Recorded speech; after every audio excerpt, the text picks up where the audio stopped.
Artificial intelligence technology వల్ల కొన్ని ఉద్యోగాలు పోతే మరికొన్ని ఉద్యోగాలు వస్తాయి. తాజాగా ఒక రిపోర్ట్ ఏం చెప్తుందంటే 2026 సంవత్సరానికల్లా లక్షల్లో ఆర్టిఫిషియల్ ఇంటెలిజెన్స్ సంబంధించిన ఉద్యోగాలు వస్తాయని. అసలు ఏంటా రిపోర్ట్, దీనికి సంబంధించిన పూర్తి వివరాలని ఈరోజు మన ఏఐ తెలుగు ఛానల్ తెలుసుకుందాం. నమస్తే, నేను మీ కృష్ణ చైతన్య మండేలా, మీరు చూస్తున్నారు ఏఐ తెలుగు. తాజాగా వీబాక్స్ కంపెనీ వాళ్ళు ఆర్టిఫిషియల్ ఇంటెలిజెన్స్ టెక్నాలజీ మీద ఒక రిపోర్ట్ ఇచ్చారు. ఈ వీబాక్స్ అంటే ఏంటంటే ఒక రిమోట్ అసెస్మెంట్ కంపెనీ. అంటే కంపెనీస్కి వీళ్ళు అసెస్మెంట్ చేయడం కోసం ఇప్పుడు కొన్ని ఆన్లైన్ టెస్టులు కండక్ట్ చేస్తారు కదా, దానికి సంబంధించిన సర్వీస్ ఆఫర్ చేస్తుంది, అలానే కన్సల్టెన్సీ కూడా ఆఫర్ చేస్తుంది. వీళ్ళు ఏం చేశారంటే భవిష్యత్తులో ఆర్టిఫిషియల్ ఇంటెలిజెన్స్ టెక్నాలజీ వల్ల, వాటి స్కిల్స్ వల్ల ఎటువంటి ఉద్యోగాలు వస్తాయి, భారతదేశంలో ప్రత్యేకంగా ఎన్ని ఉద్యోగాలు వస్తాయి అని ఒక రిపోర్ట్ ఇచ్చారు. ఆ రిపోర్ట్ ఏం చెప్తుందంటే ప్రస్తుతానికి ఆర్టిఫిషియల్ ఇంటెలిజెన్స్ డొమైన్లో వర్క్ చేస్తుంది 4 లక్షల పైగా ఎంప్లాయీస్ అయితే ఉన్నారు. భారతదేశంలో ఆర్టిఫిషియల్ ఇంటెలిజెన్స్ సంబంధించిన డిమాండ్ చూసుకున్నట్లయితే ప్రస్తుతానికి 6,50,000 పైగా డిమాండ్ ఉంది. దాన్ని ప్రస్తుతం ఉన్న టాలెంట్ని బట్టి చూసుకున్నట్లయితే 2023 సంవత్సరంలోనే ఆ డిమాండ్ అనేది రీచ్ అయిపోతారు. కానీ 2026 సంవత్సరానికి వచ్చేసరికి భారతదేశంలో ఆర్టిఫిషియల్ ఇంటెలిజెన్స్ రంగంలో దాదాపుగా 10 లక్షల పైగా ఉద్యోగ అవకాశాలు ఉన్నాయని చెప్పి వీళ్ళైతే ఈ రిపోర్ట్లో ఇచ్చారు. వీళ్ళు చెప్పిన రిపోర్ట్ వినడానికి బాగానే ఉంది, కానీ మన అనాలిసిస్ చూసుకున్నట్లయితే వీళ్ళ రిపోర్ట్ కన్నా మరిన్ని ఎక్కువ ఏఐ సంబంధించిన ఉద్యోగ అవకాశాలే వచ్చే అవకాశం ఉంది. దానికి మీకు చాలా ఎగ్జాంపుల్స్ అయితే చెప్తాను. రాబోయే రోజుల్లో డిజిటల్ రంగానికి సంబంధించిన ఏ రంగమైనా చూసుకోండి, ప్రతి రంగానికి ఆర్టిఫిషియల్ ఇంటెలిజెన్స్ స్కిల్స్తో లింకప్ అయి ఉంది. ఇప్పటికే పెద్ద పెద్ద కంపెనీలు, ఉదాహరణకి ఇన్ఫోసిస్ని ఎగ్జాంపుల్కి తీసుకున్నట్లయితే వాళ్ళ 50,000 ఉద్యోగస్తులకి ఆర్టిఫిషియల్ ఇంటెలిజెన్స్ సంబంధించిన ట్రైనింగ్ ఇచ్చారు. ఎందుకంటే కాంపిటేటివ్ ఫీల్డ్లో వాళ్ళు ఏఐ స్కిల్స్ని నేర్చుకోవాలని చెప్పి వేరే కొత్త ఉద్యోగస్తులు కాదు, ఎగ్జిస్టింగ్గా ఉన్న వాళ్ళ ఎంప్లాయీస్కి ఆర్టిఫిషియల్ ఇంటెలిజెన్స్ సంబంధించిన ట్రైనింగ్ ఇచ్చారు. టీసీఎస్ కంపెనీ చూస్తే వాళ్ళ 1,00,000 మంది ఉద్యోగస్తులకి ఆర్టిఫిషియల్ ఇంటెలిజెన్స్ సంబంధించిన ట్రైనింగ్ ఇచ్చారు. అలానే కాగ్నిజెంట్ ఉద్యోగస్తులకు కూడా 25,000 ఎంప్లాయీస్కి ఆర్టిఫిషియల్ ఇంటెలిజెన్స్ సంబంధించిన ట్రైనింగ్ ఇచ్చారు. ఇక విప్రో కంపెనీ అయితే ఏకంగా తమ ఉద్యోగస్తులందరికీ 2,50,000 మంది ఉద్యోగస్తులు వీళ్ళందరికీ కూడా ఏఐ సంబంధించిన ట్రైనింగ్ ఇస్తామని ప్రకటించారు. వీళ్ళ ట్రైనింగ్ కోసమే ఏకంగా $1 బిలియన్ వీళ్ళు ఖర్చు చేయబోతున్నారు. అంటే ఐటీ రంగంలో ప్రతి కంపెనీ కూడా ప్రస్తుతం పనిచేస్తున్న ఉద్యోగస్తులందరికీ కూడా ఆ కంపెనీ వాళ్ళే తమ ఉద్యోగస్తులకి ఏఐ సంబంధించిన స్కిల్స్ అనేవి నేర్పిస్తున్నారు. దీన్ని బట్టి చూస్తే ప్రస్తుతం ఐటీ ఉద్యోగస్తుల సంఖ్య 50 లక్షలుగా ఉంది. ఇక 2026 సంవత్సరానికి వచ్చేసి ఐటీ ఉద్యోగస్తులకు సంబంధించిన డిమాండ్ మరొక 30 లక్షలు పెరిగే అవకాశం ఉంటుంది. ఇక తాజాగా మన యూనియన్ మినిస్టర్ అయిన రాజీవ్ చంద్రశేఖర్ గారు కొన్ని వ్యాఖ్యలు చేశారు.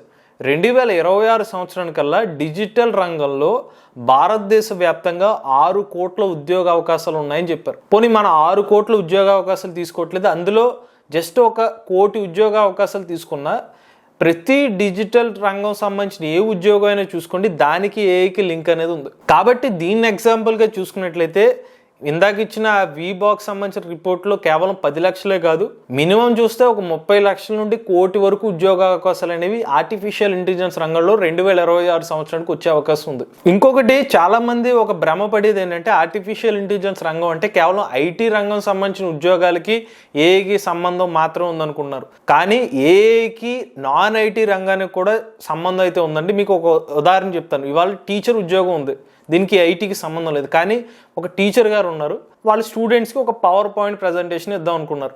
పవర్ పాయింట్ ప్రజెంటేషన్ కోసం వాళ్ళంతా కష్టపడాలంటే 1 గంట లేకపోతే ఒక రోజంతా కష్టపడి మంచి పవర్ పాయింట్ ప్రజెంటేషన్ చేయాలి. కానీ వాళ్ళకి అర్జెంటుగా చేయాలి. దానికి సొల్యూషన్ ఏంటి? Artificial intelligence. మన ఛానల్లో చాలా వీడియోలో చెప్పాము. ఇవాళ ఏఐ టెక్నాలజీని యూజ్ చేసి ఒక పవర్ పాయింట్ ప్రజెంటేషన్ని కేవలం నిమిషాల్లోనే తయారు చేయగలుగుతున్నాం. అదంతా ఏఐ వల్లే సాధ్యమవుతుంది. లేదు, మనం మాన్యువల్గా చేయాలంటే ముందు మనం టెక్స్ట్ రాసుకోవాలి, దానికి సంబంధించిన ఫోటోలు వెతుక్కోవాలి, పిల్లలకు అర్థం కావాలంటే మళ్ళీ దానికి సంబంధించిన యానిమేషన్ చేయాలి. ఇవన్నీ కూడా టైంతో కూడుకున్న పని. కానీ ఏం తీసుకొస్తే మన టీచర్ గారు పని చేసుకునే దానికి ఉపయోగపడుతుంది కదా. ఈవెన్ అది నాన్ ఐటీ అయినప్పటికీ దానికి కూడా లింక్ అయిపోయింది ఆర్టిఫిషియల్ ఇంటెలిజెన్స్. లేదు, మన డాక్టర్ గారు చేసే పనే తీసుకుంటే డాక్టర్ గారు ఎవరు పేషెంట్ సంబంధించిన రికార్డ్ని మెయింటైన్ చేస్తున్నారు. ఇవాళ ఏ టెక్నాలజీ పుణ్యమా అని చెప్పి వాళ్ళకి ఏదైనా వాళ్ళకి వచ్చే సంబంధించిన రిపోర్ట్ చూసుకుని మెడికల్ రికార్డ్స్ని చూసి రాబోయే రోజుల్లో వీళ్ళ మెడికల్ అనాలిసిస్ని చేసి వాళ్ళకి రికార్డ్స్ని దాన్ని స్కాన్ చేసుకుని రాబోయే రోజుల్లో ఈ పేషెంట్కి ఏమన్నా జబ్బులు వచ్చే అవకాశం ఉందా, లేదు మనం ఇంకా త్వరగా తగ్గాలంటే ప్రీవియస్గా ఎటువంటి ట్రీట్మెంట్ దాన్ని బట్టి ఏం చేయొచ్చు, ఇలా ప్రతిదీ కూడా ఏఐని యూజ్ చేసి తగ్గించే అవకాశం ఉంది. లేదు రాబోయే రోజుల్లో ఏదన్నా అనుకోని సంఘటనలు జరుగుతుందని ప్రిడిక్ట్ చేసే అవకాశం కూడా ఉంది. ఇక ఫైనాన్స్ రంగంలో చూసుకున్నట్లయితే ఒక వ్యక్తి ఒక పలానా పర్సన్కి లోన్ ఇవ్వాలా లేదా అనేది ఆర్టిఫిషియల్ ఇంటెలిజెన్స్ సంబంధించిన అల్గారిథమ్స్ మనం డిసైడ్ అవ్వచ్చు. బ్యాంకింగ్ సంస్థలకి ఆర్టిఫిషియల్ ఇంటెలిజెన్స్కి విడదీయలేని సంబంధం ఏర్పడుతుంది. ఇవన్నీ చూసిన తర్వాత కేవలం ఐటీ రంగమో నాన్ ఐటీ రంగం అనేది కాదు, డిజిటల్ సంబంధించిన డిజిటల్ అనే పదం ఎక్కడ యూజ్ చేసినా అన్నిట్లో కూడా సంబంధించి ఖచ్చితంగా సంబంధం అనేది ఉంటుంది.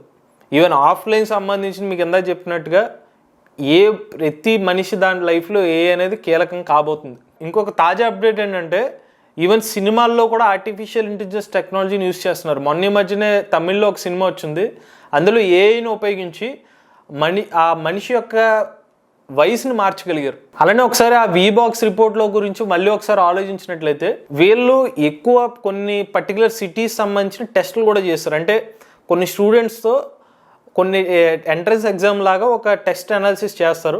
అందులో వీళ్ళు ఏం చెప్పారంటే ఎక్కువగా మనకి ఆంధ్రప్రదేశ్ తెలంగాణకి సంబంధించిన యువతకి ఉద్యోగ అవకాశాలు ఎక్కువగా ఉన్నాయి. అంటే వీళ్ళ స్కిల్స్ కూడా ఈ మధ్యన పెరుగుతున్నాయని చెప్పారు. అది ఒక మంచి విషయం. మన తెలుగు రాష్ట్రాల్లో ఉన్న యువతకి ఉద్యోగ అవకాశాలు అంటే వాళ్ళ స్కిల్స్ బాగా పెరుగుతున్నాయని చెప్పి వీళ్ళ అధ్యయనం చెప్పడం అనేది మన స్టూడెంట్స్కి కూడా మరిన్ని ఉద్యోగ అవకాశాలు కూడా మెరుగయ్యే అవకాశం ఉంది. ఓవరాల్గా మీరు గమనించాల్సింది ఏంటంటే రాబోయే రోజుల్లో మీరు సంబంధించిన డొమైన్లో స్కిల్స్ అనేవి పొందండి. మీరు ఏ డొమైన్లో ఉద్యోగం చేసినప్పటికీ, ఉదాహరణకి ఇప్పుడు చాట్‌జీపీటీనే ఎక్కువ మంది వాళ్ళు ఏ ఫీల్డ్ అయినా అవ్వనివ్వండి చాట్‌జీపీటీని యూజ్ చేస్తున్నారు. సో చాట్‌జీపీటీని మరింత ఎఫెక్టివ్గా ఎలా యూజ్ చేయాలి అవి నేర్చుకోండి. లేదు ప్రాంప్ట్ ఇంజనీరింగ్ ఉంది, మనం చాట్‌జీపీటీకి ఎటువంటి ఇన్పుట్స్ ఇవ్వాలి, మనకు కావాల్సిన అవుట్పుట్ రావాలంటే సరైన ఇన్పుట్ ఏమి ఇవ్వాలి అది నేర్చుకోండి. అలానే ఆర్టిఫిషియల్ ఇంటెలిజెన్స్ సంబంధించిన అల్గారిథమ్స్ నేర్చుకోండి.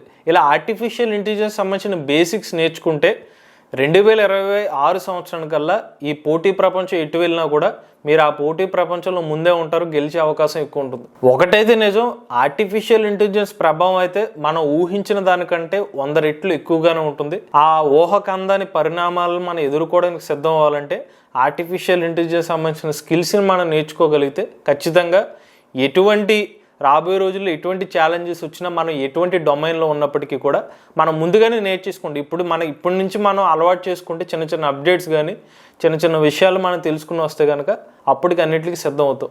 సో ఏ రిపోర్ట్స్ చెప్పినా ఒకటే, భవిష్యత్తు అంతా ఆర్టిఫిషియల్ ఇంటెలిజెన్స్తో నిండి ఉంటుందని చెప్తున్నారు. దాంట్లో మనం ముందుగానే రెడీ అవ్వాలంటే చిన్న చిన్న సంబంధించిన స్కిల్స్ అనేవి నేర్చుకోండి. అదే దీని సారాంశం. ఈ వీడియో కానీ మీకు నచ్చినట్లయితే తెలుగు ఛానల్ని సబ్స్క్రైబ్ చేసుకోండి.